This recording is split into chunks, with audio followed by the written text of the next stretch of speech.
Hey Max, this is my part 2 submission video.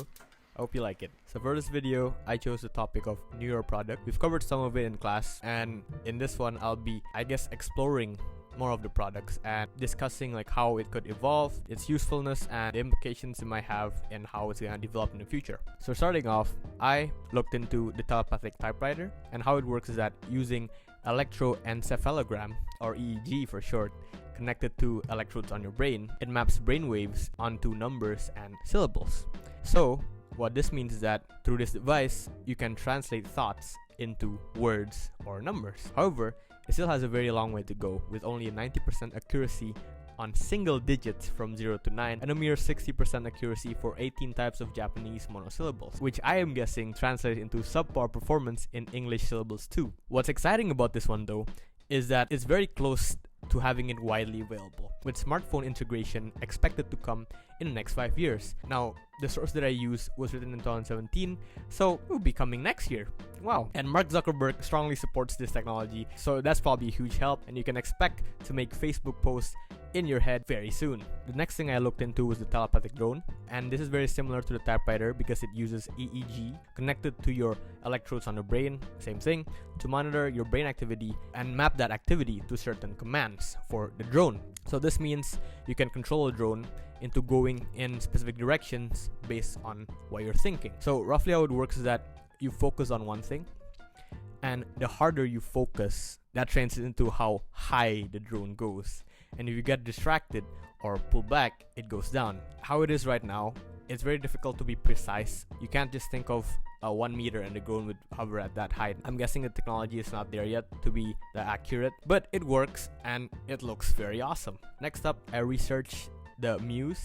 This also uses EEG to monitor your brain activity, but this is different because it's more of a passive act. It sees how your brain is doing at the moment and reacts appropriately to help your mental state. So instead of you focusing on a word, a letter, you just do nothing, and it analyzes that, and from there it tries to provide the proper stimuli to get you in a better mood. So this is mostly a meditation tool to help you relax more by giving you the right auditory stimuli. For example, maybe you're stressed out and you want to chill a bit. It's gonna get that from your brain activity, and it's gonna decide that, okay, this dude needs to listen to some rain, and that's gonna help you relax more. So these products have made claims on what they do and how they can help you, and some of it is technically true, but I think it's still very far off on what the technology promises. It is technically true that you can control things based on your brain activity through the usage of the EEG. However, as it is now, it's still very clunky and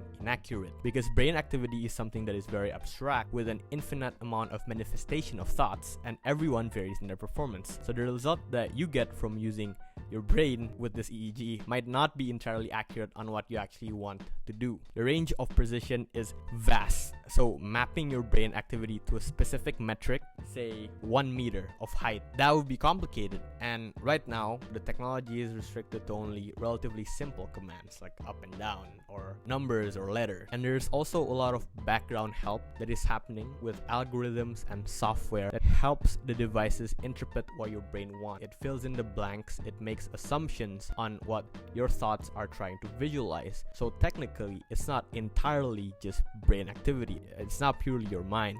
So in terms of usefulness for the products, starting with the typewriter, I think that this can be a very helpful tool for people with disabilities. And the first example that comes to mind for me is Stephen Hawking, because he is physically unable to write and speak. So this type of product would be perfect for him to express himself and talk to people, communicate. I think eventually this will be utilized for a more wider appeal. I can absolutely see this eventually replacing keyboards on desktop PCs or being a feature for smartphones. The implication of what could come from this tech is exciting, and I think it'll be great help in the future. In terms of the telepathic drone, probably less useful than the typewriter. This is probably a very niche recreational product. It's pretty cool to have your own mind-controlled drone. However, I also think that this can be useful for professional pilots. A fictional example would be in Pacific Rim and how they use neural connections to be able to control the mechs more precisely. I think that's a far-off evolution of this technology, but it makes sense because it makes your degree of precision extremely high, and it's free from the restrictions of physical tools like a steering wheel or a joystick or just your arms. In the far future, I think this would be the best way to precisely control a tool. And next up, the Muse, the meditation Neuro product. I think for those who already practice meditation, this would be quite useful. It can definitely enhance your experience in relaxing and maybe focusing, because it provides critical feedback on how your brain is actually doing in real time. But I also think this is a steep investment and that the common Joe would not have a use for it. It might be helpful, but I don't think it's a worth it trade-off for the price that it is currently at. So to wrap things up, rating these Neuro products in order, I would put the typewriter at the very top, being 10 out of 10. I think it would be a very useful product, very convenient. It's gonna help streamline a lot of things, and it might even help a lot of people with disabilities.